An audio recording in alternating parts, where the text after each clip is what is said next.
Has the Bible been changed? If the Bible has been changed, then God has failed on his promise.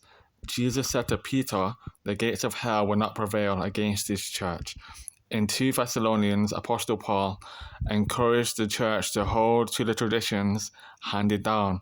If after the ascension of Christ, within the first few generations, after the apostles, the early church were unable to keep the accurate doctrines that were passed down from the apostles to their successors, then Christianity as a whole has failed. This video is not about proving Christianity to be true, because the Bible has not been changed. The purpose of this video is to show that because the Bible has not been changed, since the evidence supports it, there is no actual need for Islam, the Watchtower, and the LDS so-called church, amongst other religions claiming to be restorers of Jesus' message, to come along to correct a mistake that never actually happened. If the Bible message has not been distorted, corrupted, or changed, then the real problem with the opposing belief systems, claimers of the Abrahamic faith, by default are false. Anyway, so long as they contradict the canon.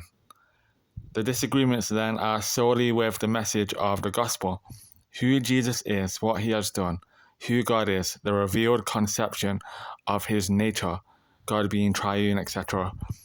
So without further ado, let's get into the evidence. Do we have the original copies of the Old and New Testaments? No, we don't. Why? Because the papyri that it was written on is made of organic matter. Over time, it will wear out and get destroyed as it gets touched, passed on from one person to another.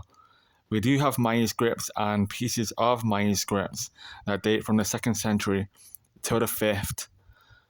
And up to date, we have about 5,800 Greek manuscripts. The earliest copy is a manuscript of some of John's Gospel, dating to about 125 AD, known as the John Rylands fragment, or P52. That is about 30 years after the last apostle's death, the Apostle John. If you ask me about that, well, that sounds pretty early. The early church was already a community of believers practicing Holy Communion, upholding the teachings of Christ as passed down from the apostles, and proclaiming his divinity, crucifixion, and resurrection. Church planting started not long after the ascension of Christ, and these churches were spread far and wide, and quickly. With regards to other early copies of the Gospels, we got the P90, which contains some of the Gospel of John dating to the 2nd century. P104 is a 2nd century papyri containing Matthew. P98 has verses from the 1st chapter of Revelations, dating to the 2nd century. According to Irenaeus, he wrote that the book of Revelation, quote, almost in our day, towards the end of Domitian's reign, unquote. Domitian reigned from AD 81 to 96. Fairly recently, the earliest copy of Mark was discovered and dated to around 150 to 250 AD, known as P137. Others from the 2nd to the 3rd centuries include P32, containing Titus, P46, containing Romans 1 and 2, Galatians, Corinthians, Ephesians, Philippians, Thessalonians, and Hebrews. P66 contains some of John's Gospel. P77 and P103 contains Matthew. The Magi School contains Acts of the Apostles from the 2nd century. Around 350 AD, we got almost complete copies of the New Testament known as Codex Vaticanus and Codex Sinaiticus.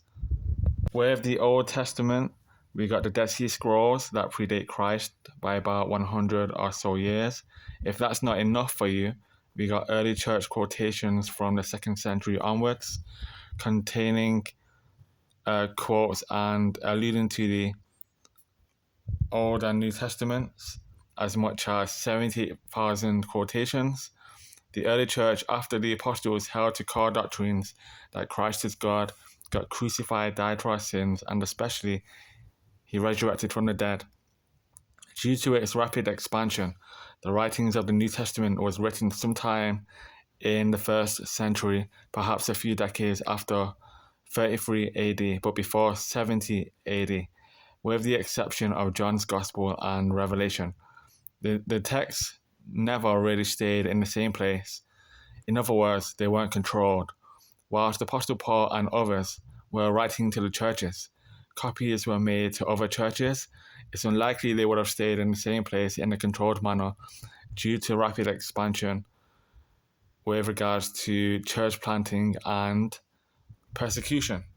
At this point, with the great amount of evidence we have for the reliability of the Gospels in terms of the core doctrines kept in order, what does that say about the likes of Islam, the Watchtower, and Mormonism? They are unnecessary. Oh, but what about the 400,000 textual variants? Well, about 98 to 99% of them are basic scribal errors that can be corrected quite easily. The rest are pretty well known as additions to the text, like the long ending of Mark, the woman caught in adultery, and 1 John 5:7, and a few others. But just like Bart Ehrman said, none of the changes affects the core Christian beliefs. When heresies crept in the early church, they were called out and exposed. These false beliefs, an example is St. Irenaeus against heresies, dating to about 180 AD. You can even see in the writings of the Apostle Paul warnings to the church not to be fooled by false teachers, and quotes from the book of Acts, which was written by Luke. In summary, the texts of the Old and New Testaments are brilliantly accurate considering the faithfulness of the scribes over the years, making copies of the New Testament up until the invention of the printing press. The Old Testament is about 97% accurate and the New Testament about 99% accurate. So the Bible can be trusted in their overall translations.